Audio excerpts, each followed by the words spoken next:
تب اس نے گھوڑے پر زین کسوائی اور سوار ہوا، مگر گھوڑا تھا کہ اپنی جگہ سے ہلنے کا نام نہیں لے رہا تھا۔ سائز اسے تو بڑا دکھا رہا تھا کہ دانے کی لالچ میں کچھ آگے بڑھے۔ پیچھے سے نقیب لاٹھی لیے اسے ہانک رہا تھا، مگر گھوڑا اپنی جگہ سے ٹس سے مس نہیں ہو رہا تھا۔ تماشا دیکھنے والوں کی بھیڑ بڑھتی جا رہی تھی اور اسے بڑی شرمندگی کا سامنا کرنا پڑ رہا تھا۔ سوال نمبر 10، شاعر کے دوست کے گھر پہنچنے کی رودات بیان کیجیے۔ تو اس کا جواب ہے، شاعر کا دوست گھوڑے پر سوار ہو کر مرہٹوں سے لڑنے کے لیے میدان جنگ میں ضرور گیا، مگر اس کا گھوڑا اپنی ناطاقتی کی بنا پر اس کے لیے کارآمد ثابت نہیں ہو رہا تھا۔ جب اسے اپنی حریف پر چڑھائی کرنی ہوتی تو اسے خود دوڑنا پڑتا تھا جیسے طفل نے سوار دوڑتے تھے۔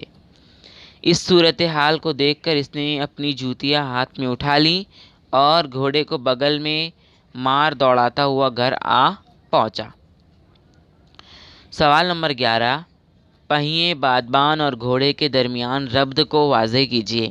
تو اس کا جواب ہے، جب شاعر کا دوست گھوڑے کو آگے کی جانب ہانک رہا تھا اور گھوڑا حرکت نہیں کر رہا تھا، تب بعض لوگوں نے اسے پہیے لگا کر آگے سرکایا جائے۔ بعض لوگوں نے بادبان باندھنے کا مشورہ دیا کہ پون کے زور سے وہ آگے بڑھے۔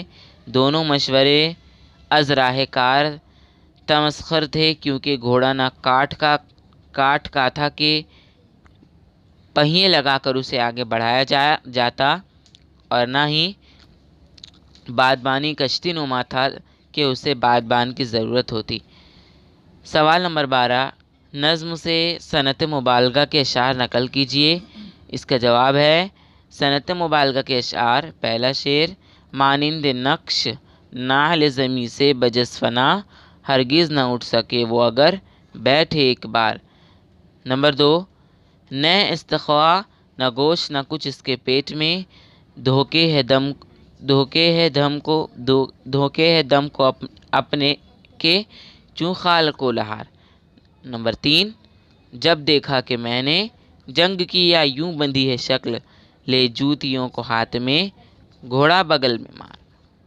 اب ہے سوال نمبر 13، نظم سے صنعت تشبیہہ کا شعر نقل کیجیے۔ جواب یہ ہے صنعت تشبیہہ کا شعر، مانند نقش نعل زمیں سے بجز فنا، ہرگز نہ اٹھ سکے گا وہ اگر بیٹھے ایک بار۔ یہاں مانند قرار دیا گیا ہے، اس لیے تشبیہہ اس میں ذکر کیا۔ سوال نمبر 14، اپنی پسند کا ایک شعر نقل کیجیے اور پسندیدگی کی وجہ لکھیے۔ اس کا جواب ہے، میرا پسندیدہ شعر، جاتا تھا جب ڈپٹ کے میں اس کو حریف پر دوڑوں تھا اپنے پاؤں سے جو طفل نے سوار۔ پسندیدگی کی وجہ، اس شعر میں پیکر تراشی کا کمال ہے۔ اس موقع کی پوری تصویر آنکھوں کے سامنے پھر جاتی ہے۔ ہم نے دیکھا ہے کہ بچے لکڑی کو گھوڑا بنا کر اس کی سواری کرتے ہیں، وہ خود اپنے پیروں سے دوڑتے ہیں اور سمجھتے ہیں کہ گھوڑا دوڑ رہا ہے اور وہ اس پر سوار ہے۔ بات کہنے کا اندازہ بہت پیارا ہے۔ سوال نمبر 15، ذیل کے ہم معنی الفاظ نظم سے تلاش کر کے لکھیے۔ ہم معنی الفاظ، لگام کا عنان، ہڈی کا استخوا، نہار کا صبح کا وقت اور گھاس پھوس یعنی کا۔ سوال نمبر 16، نظم سے محاوروں کو الگ کر کے معنی کے ساتھ لکھیے۔ جواب، محاورے اور ان کے معنی، پہلا دم دھوکنا یعنی ہوا بھرنا، دوسرا کوڑیاں اڑانا یعنی وقت ضائع کرنا۔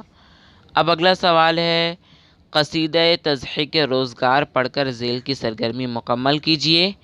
پہلا آپ کو یہاں دیا ہوا ہے وہ ہے اقتباس میں گھوڑے سے متعلق آئے ہوئے الفاظ، ہے نا؟ تو 4 الفاظ آئے ہیں، خراب و خوار، اسپگلی، فاقوں کا مارا اور ضعیف۔ آخری سوال، درج ذیل مصرعوں کو مکمل کیجیے، ہے نا؟ اس مضحکے کو دیکھ ہوئے جمع خاص و عام، اکثر مدبر ان میں سے کہتے تھے یوں پکار، پہیے اسے لگاؤ کہ تا ہوئے یہ روا، یا بادبان باندھو پون کے دو اختیار۔ تو ویڈیو یہاں پر ختم ہوتی ہے۔ اگر آپ کو یہ ویڈیو ذرا سی بھی ہیلپ فل لگی ہو تو اس ویڈیو کو لائک کیجئے اور اپنے ہم جماعت سہیلیوں اور دوستوں اور گروپس پر شیئر کیجئے، اور ویڈیو اگر پہلی بار دیکھ رہے ہیں، چینل پر نئے ہیں تو چینل کو جلدی سے سبسکرائب کیجئے تاکہ آنے والے ہر ویڈیوز کی نوٹیفیکیشنز آپ کو سب سے پہلے مل سکے۔